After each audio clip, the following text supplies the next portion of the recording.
નમસ્કાર, spark today ન્યૂઝમાં આપનું સ્વાગત છે। દર્શક મિત્રો, આજથી નવા શૈક્ષણિક સત્રોની શરૂઆત થઈ ચૂકી છે। રાજકોટ ટીઆરપી ઝોનની જે ઘટના બની હતી ત્યારબાદ રાજ્ય સરકાર અને હાઈકોર્ટ પણ જાગ્યું છે ને હાઈકોર્ટે તો ટકોર પણ કરી। સવાલ અમારો એ છે, આજે રિયાલિટી ચેક કરવાનો મતલબ એ છે કે જે પ્રકારે આપ જોઈ શકો છો, સ્કૂલ વાહન ચાલકો બેફામ રીતે બાળકોને વાનમાં બેસાડી રહ્યા છે। આ ફિટનેસ સર્ટી પણ તેઓ પાસે તપાસવાની વાત કરવામાં આવી છે। હાઈકોર્ટે પણ ટકોર કરી છે, રાજ્ય સરકારે ટકોર કરી છે, પરંતુ આપ જોઈ શકો છો જે પ્રકારે બાળકોની સલામતીના પ્રશ્ન લઈને જ આ તમને સીધા દ્રશ્યો બતાવી રહ્યા છે। આપણી સાથે વધુ વાતચીત કરવા માટે સામાજિક કાર્યકર કમલેશભાઈ પણ છે। કમલેશભાઈ, શું કહેશો? સૌથી મોટો સવાલ છે, રાજકોટ ટીઆરપી ગેમ ઝોનની ઘટના થઈ, હરની બોટ કાંડ થયો હોય કે તક્ષશિલા કાંડ હોય, તમામ ઘટનાઓ થઈ ત્યારબાદ સરકાર જાગ્યું છે। હવે સરકારે પરિપત્ર બહાર કાઢ્યો છે કે તમામ જે સ્કૂલ વાહન ચાલકો હોય કે રિક્ષા ચાલકો હોય તેને ફિટનેસ સર્ટી તપાસવાની, પરંતુ આ જે સીધા દ્રશ્યો આપને જોવા મળી રહ્યા છે કે તમામ બાળકોને એક જ આમતે જેટા પકડીને જેમ બેસાડવામાં આવે છે। ચોક્કસથી સ્પાર્ક ટુડે ન્યૂઝ સાથે સાથે સામાજિક કાર્યકર તરીકે અમારી કોઈને રોજીરોટી છીનવવાનો કોઈ અધિકાર નથી અને અમારે એ ધંધો કરવો પણ નથી, પરંતુ ખાસ કરીને તારીખ 18/1/2024 રોજ હળની બોટકાંડની જ્યારે ઘટના ઘટી હતી ત્યારબાદ તંત્ર સફાળું જાગ્યું હતું। ઘણી વાહનો ડિટેન પણ કરવામાં આવી હતી, ઘણી ઇકો પણ ડિટેન કરવામાં આવી હતી, પરંતુ હાલમાં તમે જોઈ શકો છો કે નાના નાના ભૂલકાઓ જેને જીવન જોયું નથી, જે ભણતર માટે પોતાના મા બાપ એક સ્કૂલના ભરોસે છોડી દેતા હોય છે, સ્કૂલ વાનના ભરોસે છોડી દેતા હોય છે, પરંતુ ખાસ કરીને આજે સ્કૂલના વાહન ચાલકો તમે જોઈ શકો છો કે 12-13 જણની સંખ્યામાં ભરીને ઠોસીને લઈ જતા હોય છે।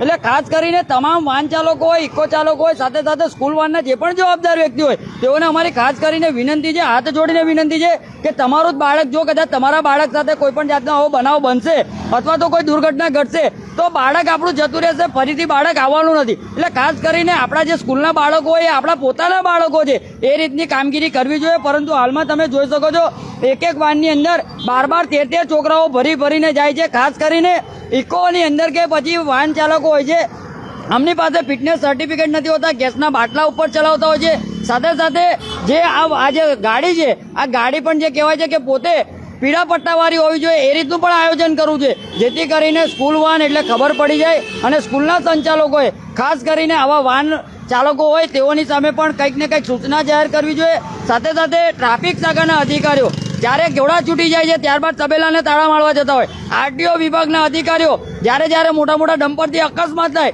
તો 2 દિવસ માટે ડમ્પરિયાને પકડવામાં આવે છે, ડિટેન કરવામાં આવે છે, પરંતુ ખાસ કરીને વાત એ છે કે જે આજે વડોદરા શહેર સંસ્કારી નગરીમાં આવા જે બનાવો બન્યા છે, રાજકોટની વાત કરીએ, સુરતની વાત કરીએ, જ્યારે આવી કોઈ ઘટના ઘટે છે ત્યારબાદ તંત્ર સફાળું જાગે છે, એ ચાહે કોર્પોરેશન વિભાગ હોય, સ્કૂલ સંચાલક વિભાગ હોય કે ટ્રાફિક શાખાના અધિકારીઓ, તમામ લોકો દોડતા થઈ જાય છે, પરંતુ ખાસ કરીને ઘોડા છૂટી જાય ત્યારબાદ તબેલાને તાળા મારવાની જરૂર નથી। આપણે પાણી આવતા પહેલે પાર બાંધવાની જરૂર છે, કારણ કે નાના બાળકો આજે તમે જોઈ શકો છો કે જે સ્કૂલ વાનની અંદર 12-13 જણા બેસાડી અને સ્કૂલ વાહન ચાલકો જ્યારે લઈ જતા હોય ત્યારે ખાસ કરીને વડોદરા શહેરના મ્યુનિસિપલ કમિશનર સાહેબ, મેયર સાહેબ, ચેરમેન સાહેબ, સાથે શિક્ષણ અધિકારીઓ જે પણ જવાબદાર અધિકારીઓ છે તેઓએ તમામ સ્કૂલોની અંદર તાત્કાલિક ધોરણે સૂચના આપવી જોઈએ, પરિપત્ર જાહેર કરવો જોઈએ અને આવા તમામ વાહન ચાલકોની સામે કાયદાકીય કાર્યવાહી કરવી જોઈએ, જેથી કરીને આ રીતની બીજી વાર કોઈ ઘટના ન ઘટે તેની ખાસ કાળજી, તકેદારી રાખવાની એક આપણી પોતાની ફરજ છે। એટલે ફરજ સમજીને આ તમામ લોકોને પહેલે સૂચના આપવામાં આવે ને સૂચનાનું પાલન ન કરે તો કાયદાકીય કાર્યવાહી કરવામાં આવે તેવી અમારી માંગ છે। સવાલ એ જ છે કમલેશભાઈ, સવાલ કે જે પ્રકારે અમદાવાદમાં તો ડીઓ કચેરી અને ટ્રાફિક વિભાગ થઈને સંકલન આજે ટ્રાફિક ડ્રાઈવ યોજશે, પરંતુ વડોદરામાં એવા કોઈ દ્રશ્ય નથી દેખાતા કે ટ્રાફિક પોલીસ અને ડીઓ કચેરી આ ટ્રાફિક ડ્રાઈવ કરે, કારણ કે સીધો સવાલ બાળકોનો છે। આજે કોઈનો બાળકોનો દીકરો જાય તો ખબર પડે છે, કારણ કે જે હરની બોટકાંડ થયો કે રાજકોટ ટીઆરપી ગેમ ઝોનની લોકોના બાળક જાય છે, લોકો આંસુ નથી સુકાઈ શકતા, તો હવે આમાં શું થવું જોઈએ? હા, ચોક્કસથી હાલમાં જ મેં સમાચાર જોયા કે સુરતની અંદર હોય, અમદાવાદની અંદર હોય કે પછી આણંદ જેવા નાના અમદા શહેરની અંદર સ્કૂલ વાહન પર ખાસ કરીને ટ્રાફિક શાખા અને આરટીઓ વિભાગ ખાસ કરીને નજર રાખી રહ્યા છે, પરંતુ આપણા વડોદરા શહેરની અંદર કહેવાય છે કે જ્યારે કોઈ ઘટના ઘટે છે ત્યારબાદ શાસના અધિકારીઓ હોય, શિક્ષણ અધિકારીઓ હોય, વડોદરા શહેરના municipal commissioner, mayor, chairman, traffic શાખાના અધિકારીઓ, સાથે આરટીઓ વિભાગના અધિકારીઓ આ તમામ લોકો શ્રદ્ધાંજલિ પાઠવવા માટે નીકળી પડતા હોય છે। સાથે વડોદરા શહેરના જાગૃત યુવાનો, વડોદરા શહેરના સ્થાનિક કોર્પોરેટર, ધારાસભ્યો આ લોકો શ્રદ્ધાંજલિ પાઠવવા માટે નીકળી પડતા હોય, પરંતુ એ તમામ જાગૃત યુવાનોને જાગૃત અમારા નેતાઓને સાથે સાથે જાગૃત અધિકારીઓને વિનંતી છે કે સ્પાર્ક ટુડે ન્યૂઝના માધ્યમથી અમે હાથ જોડીને વિનંતી કરીએ છીએ કે જ્યારે કોઈના ઘરની અંદર દીવો ઓલવાય છે ત્યારે એ ઘરને પૂછી જો કે અંધારું શું ચીજ છે. સાથે સાથે હું વારંવાર અમે લોકો કહીએ છીએ કે ભાઈ જે પણ કાયદાની અંદર રહેશો તો ફાયદામાં રહેશો. ગૃહમંત્રી સાહેબ પણ આ શબ્દ બોલે છે, પરંતુ હાલમાં તમે જોશો કે કાયદાને માથે ચડાવી દીધો છે. કાયદો એટલે કશું જ નથી. એટલે ખાસ કરીને ટ્રાફિક શાખાના અધિકારીઓ હોય, આરટીઓ વિભાગના અધિકારીઓ હોય, તેઓએ લાલ આંખ કરવી જોઈએ અને તાત્કાલિક ધોરણે તમામ વાહન ચાલકો હોય, ઇકો ચાલકો હોય, સ્કૂલ વાહન ચાલકો હોય, આ તમામને સૂચના આપવી જોઈએ, નોટિસ ફટકારવી જોઈએ અને જો ન માને તો કાયદેસર રીતે દંડવારી કરવી જોઈએ અને ગાડીઓ ડિટેન કરવી જોઈએ. એ રીતની અમારી ખાસ માંગણી છે. હાઈકોર્ટે પણ કીધું છે જો નિયમોનું પાલન ન કરે તો તેઓનું લાયસન્સ રદ કરો અને સજા પણ કરો. તો તેમ છતાં પણ હજુ કોઈ પણ પ્રકારની આવી કાર્ય, આજે તો પ્રથમ દિવસ છે, પરંતુ જો કોઈ ઘટના થશે તો તેનું જવાબદાર કોણ? ખાસ કરીને આજે હું ફરીથી કહું છું કે સ્પાર્ક ટુડે ન્યૂઝના માધ્યમથી અપીલ કરું છું કે આ જે કહેવાય છે કે હાલમાં સ્કૂલો ચાલુ થઈ છે, પણ અઠવાડિયાનો એક સમય આપો, 7 દિવસની સમય આપો. સમય મર્યાદાની અંદર જો કોઈ કામગીરી ન કરવામાં આવી તો હું ચોક્કસથી પહેલે તો ટ્રાફિક શાખાના ઉચ્ચ કક્ષાના અધિકારી, આરટીઓ વિભાગના અધિકારીઓ તેવાની ઉપર એફઆઈઆર દાખલ કરીશ. સાથે સાથે જે પણ શિક્ષણના અધિકારીઓ છે, જે સ્કૂલના સંચાલકો છે, તે સ્કૂલના સંચાલકો પર પણ એફઆઈઆર દાખલ કરીશ. કારણ કે વાલી એક સ્કૂલના ભરોસે છોડતા હોય છે, વાલી એક વાહન ચાલકના ભરોસે પોતાનું બાળક છોડતા હોય છે કે પોતાનું બાળક ભણી ગણી અને દેશનું નામ રોશન કરે. તેના માટે એક શિક્ષણનો પાયો માટે જ્યારે બાળકને અહીંયા ગાડી મૂકવામાં આવતું હોય છે, પરંતુ ખાસ કરીને જ્યારે જે જવાબદાર અધિકારીઓ હોય છે, જવાબદાર વ્યક્તિઓ હોય છે, આમની પોતાની જવાબદારીમાંથી છટકી જતા હોય છે. તો ખાસ કરીને જ્યારે કોઈ ઘટના ઘટે છે ત્યારે સમાચારના માધ્યમથી પણ આપણે જોઈએ છે કે કેટલાક અધિકારીઓ પોતાની છટકબારી ખોરી રહ્યા છે, પરંતુ આ વખતે હું છટકબારી ખોરવા નથી દેવાનો.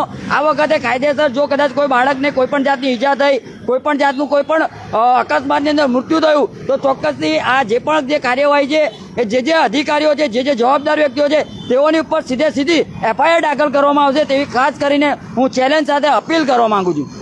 ચેલેન્જ સાથે અપીલ કરો છો સામાજિક કાર્યકર કમલેશભાઈ, સવાલ વધુ એક એ છે કે માની લો કુદરત ના કરે કોઈ ઘટના ના થાય, પરંતુ જો ઘટના થાય તો તેની સામે જવાબદાર કોણ? કારણ કે સીધા દ્રશ્યો, ઇકોનો નિયમ છે કે સ્કૂલ વાનનો કોઈ પણ નિયમ છે કે 7 વ્યક્તિથી વધારે બેસવામાં ના આવે, 6 થી 7 વધારે કરે, પરંતુ આ 14, 15 બાળકો બેસાડવામાં આવે છે. કમલેશભાઈ, શું થવા જઈ રહ્યું છે? પહેલે તો જે સ્કૂલ વાહન ચાલકો હોય છે એમનું એક એસોસિએશન પણ છે. એ એસોસિએશનના તંત્રી, મંત્રી, જંત્રી જે બી હોય તેઓને પણ સ્પાર્ક ટુડેના માધ્યમથી અપીલ છે કે દરેક સ્કૂલોની અંદર, ચાહે એ કોઈ પણ સ્કૂલ હોય, તમામ સ્કૂલોની અંદર જે પણ સ્કૂલ સંચાલકો હોય છે તેઓએ પણ ખાસ કરીને તકેદારી રાખવાની હોય છે. જે સ્કૂલ વાહન ચાલકો હોય છે તેઓને સૂચના આપવાની જરૂર છે. સાથે સાથે જિલ્લા શિક્ષણ અધિકારી હોય કે શાસના અધિકારી હોય, આ તમામ સ્કૂલોની અંદર એક જાહેર સૂચના આપવાની જરૂર છે. સાથે સાથે જે ટ્રાફિક શાખાના અધિકારીઓ છે, સાથે જે આરટીઓના જે પણ અધિકારીઓ છે, આ તમામે જે કહેવાય છે કે સરપ્રાઇઝ ચેકિંગ કરવી જોઈએ. જેમ કે અત્યારે તમે જોશો કે ફાયર એનઓસી માટે ચેકિંગ કરવામાં આવે છે, બીઓ માટે ચેકિંગ કરવામાં આવે છે, ત્યારે આજે જે કહેવાય છે કે જે આપણા બાળકોની ચિંતાના ભાગરૂપે આજે તમામ સ્કૂલોની અંદર ઓચિંતી વિઝિટ કરવામાં આવે અને જે સ્કૂલ વાહન ચાલકો હોય છે આ લોકો જો કદાચ 7 થી વધુ બાળકો ભર્યા હોય તો કાયદેસર એમની ગાડી ડિટેન કરવામાં આવે તેવી અમારી ખાસ માંગણી અને લાગણી છે. બિલકુલ માંગણી તો છે. આરટીઓ અને સાથે પોલીસ વિભાગ કોઈ કાર્યવાહી કરે, પરંતુ ચોક્કસથી જે પ્રકારે હવે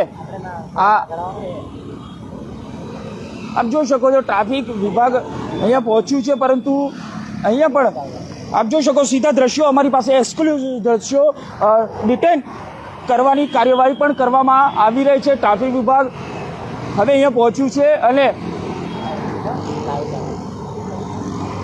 આપ જોઈ શકો સ્કૂલ વાહન ચાલકોને પણ દંડવામાં આવી રહ્યા છે. આ પ્રકારે જે પ્રકારે કાર્યવાહી કરવામાં આવી છે વડોદરામાં, આ પ્રકારે ખૂબ સરસ કામગીરી પોલીસ હવે જાગી છે, કારણ કે ટ્રાફિક પોલીસ પણ હવે આ કાર્યવાહીમાં જોડાયું છે. સીધા દ્રશ્યો સ્પાર્ક ટુડેના માધ્યમથી.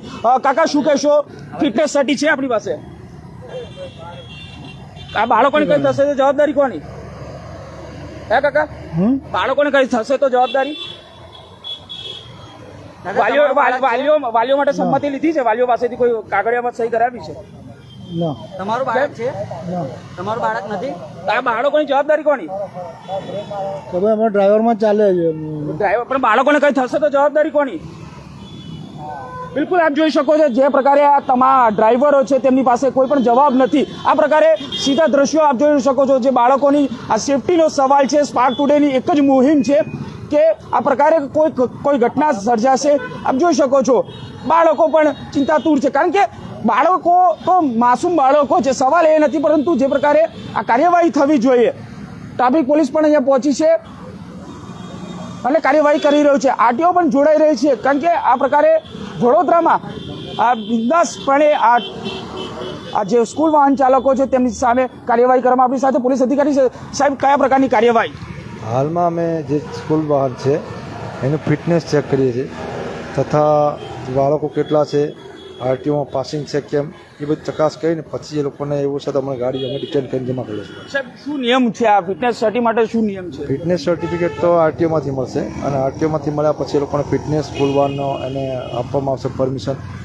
સ્કૂલ વાહન તરીકે યુઝ થશે, સાથે સાથે સ્કૂલ વાહનનું બોર્ડ લાગશે અને કેટલું પાસિંગ છે એ બી જોવું પડશે, કેટલું પાસિંગ છે, કેટલા બાળકો બેસાડ્યા. વધુ બાળકો છે તો હાલમાં એને જમા લઈશું ગાડીને. અત્યારે ગાડીને જમા? હા, અત્યારે જમા લઈશું ગાડી. બિલકુલ જી, આપ જોઈ શકો છો ગાડીને પણ જમા લેવામાં આવી રહી છે. એટલે જે પ્રકારે હવે આરટીઓ અને સાથે કડક કાર્યવાહી કરી રહી છે અને હાઈકોર્ટનો જે નિયમ છે, રાજ્ય સરકારનો નિયમ છે, તે પ્રકારે કડક કાર્યવાહી થવી જોઈએ અને આ પ્રકારે કાર્યવાહી કરવામાં આવી છે. કમલેશભાઈ, વધુ સવાલ. આ સીધો દ્રશ્યો આપણે એક્સક્લુઝિવ જોવા મળી રહ્યા. સ્પાર્ક ટુડેની મુહિમ છે કે કોઈ પણ બાળક હોય, કોઈનો પણ લાલ હોય, કોઈનો પણ દીકરો હોય, જવાબદારી આપણી છે. આપણી ગાડીમાં બેસે એ પણ આપણી જવાબદારી છે.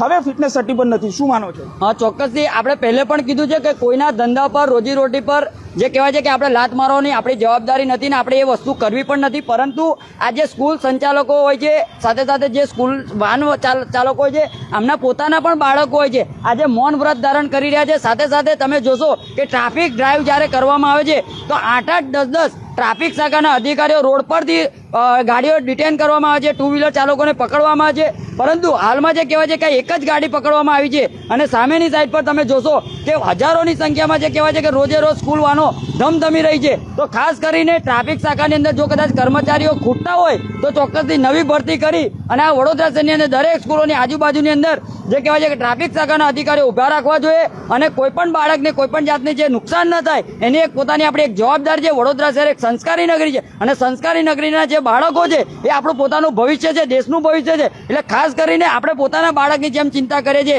એમ બીજાના બાળકને પણ જ્યારે સ્કૂલ વાહન લઈ જતી હોય, લાવતી હોય તો ખાસ કરીને આપણું પોતાનું બાળક સમજી અને જે 7 થી 7 જ બાળકો બેસાડવા જોઈએ તેવી અમારી ખાસ માંગણી છે. અને ટ્રાફિક શાખા સાથે સાથે સ્પાર્ક ટુડે ન્યૂઝને હું સેલ્યુટ કરું છું, વંદન કરું છું કે આ રીતની જે મુહિમ ચલાવવામાં આવે છે તો ત્યારે જ જે કહેવાય છે કે તંત્ર સફાળું જાગે છે. એટલે ખાસ કરીને આજે જે પણ વડોદરા શહેરની અંદર જેટલી સ્કૂલો છે આ તમામ સ્કૂલોની આજુબાજુની અંદર ટ્રાફિક શાખાના અધિકારીઓ ખડે પગે રહેવા જોઈએ અને આવા કોઈ પણ જે કહેવાય છે કે ગાડીની અંદર 8-8, 10-10, 20-20 બાળકો જો કદાચ ભર્યા હોય તો કાયદેસર એની ગાડી રિટર્ન કરવી જોઈએ, સૂચના આપવી જોઈએ તેવી અમારી ખાસ માંગણી છે. બિલકુલ કાર્યવાહી કરવી જોઈએ, સૂચના આપવામાં આવી જોઈએ. પરંતુ આ પ્રકારે આપ જોઈ શકો છો જે બાળકોને અહીંયા બેસાડવામાં, સ્કૂલ વાહન ચાલકોને આ પ્રકારે આની અંદર બેસાડવામાં આવે છે. આ બાળકોનું જવાબદારી કોણ? અમારો માત્ર સરકાર પાસે એક જ માંગ છે કે આ બાળકોની કોઈ ઘટના થઈ તો આની જવાબદારી કોણ? જે પ્રકારે રાજ્ય સરકાર હવે જાગી છે, સાથે હાઈકોર્ટે પણ લાલાક કરી છે કે તમામ જે સ્કૂલ વાહન ચાલકો છે તેની સામે ફિટનેસ સર્ટી માંગવામાં આવે અને જો ફિટનેસ સર્ટી ના હોય તો તેની સામે દંડાત્મક કાર્યવાહી કરવામાં આવે. પરંતુ આપ જોઈ શકો છો મોટી સંખ્યામાં જે પ્રકારે અહીંયા સ્કૂલની બહાર જ જે પ્રકારે વાહન ચાલકો છે તમામની પાસે આ રીતે દંડાત્મક કાર્યવાહી કરવામાં આવે તો ઘણી માત્રામાં લોકો પકડાય. કારણ કે આ પ્રકારે સ્કૂલ વાહન ચાલકો જે પ્રકારે બેફામ રીતે બાળકોને અંદર બેસાડે છે. સ્કૂલ વાહન ચાલકો પાસે જે ફિટનેસ સર્ટી છે એ ફિટનેસ સર્ટી નથી. આ સીએનજી ગાડી છે. જો કોઈ ઘટના થશે તો તેની જવાબદારી કોની?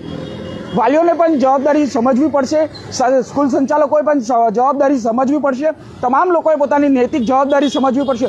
અમે તો માત્ર મુહિમ કરી છે કે આ પ્રકારે આજથી જે સ્કૂલો ચાલુ થઈ છે એ સ્કૂલોમાં જે પ્રકારે સ્કૂલ વાહન ચાલકો સામે આ કાર્યવાહી અત્યારે શરૂ થઈ તો ચૂકી છે. પરંતુ સવાલ એ છે આ પ્રકારે જો કોઈ કાર્યવાહી થવી જ જોઈએ, કારણ કે આરટીઓ અને પોલીસનું સંલગ્ન થઈ અને સાથે જિલ્લા શિક્ષણ અધિકારી સંલગ્ન થઈ આ તમામ સ્કૂલોની બહાર આ પ્રકારે કાર્યવાહી કરવામાં આવે તો આ તમામ જે નિર્દોષ બાળકોના જે પ્રકારે રાજકોટનો કાંડ હોય કે પછી સુરતનો તક્ષશિલા કાંડ હોય કે પછી વડોદરાનો હની બોટ કાંડ હોય, આવી ઘટનાઓ ના થાય. અમે આશા રાખીએ છીએ કે આરટીઓ વિભાગ, પોલીસ વિભાગ, તમામ લોકો પોતાની નૈતિક જવાબદારી સમજે અને આ પ્રકારની કાર્યવાહી કરે તો સારું છે, કારણ કે કોઈના નિર્દોષ બાળકોનો જીવ ન જાય. સુરતમાં તો એવી વાત પણ સામે આવી રહી છે કે સ્કૂલ સંચાલકોએ વાલીઓ પાસેથી સંમતિપત્રક લીધા છે કે સંપૂર્ણ જવાબદારી તમારા બાળકોની તમારી જ રહેશે. એટલે આ પ્રકારે આવી સ્કૂલ સંચાલકોની મનમાની પણ સામે આવી રહી છે. હવે એ પ્રકારે જોવાનું રહ્યું કે સરકાર કયા પ્રકારના પગલાં ભરે છે. હાઈકોર્ટે તો આદેશ આપ્યા છે, સરકારે પણ આદેશ આપ્યા છે કે આ તમામ સ્કૂલ વાહન ચાલકો સામે દંડાત્મક કાર્યવાહી કરવામાં આવે. હવે આ કાર્યવાહી ક્યાં સુધી ચાલે છે એ જોવાનું રહ્યું. કેમેરામેન ગૌતમની સાથે Surat Solanki, spark today news, Vadodara.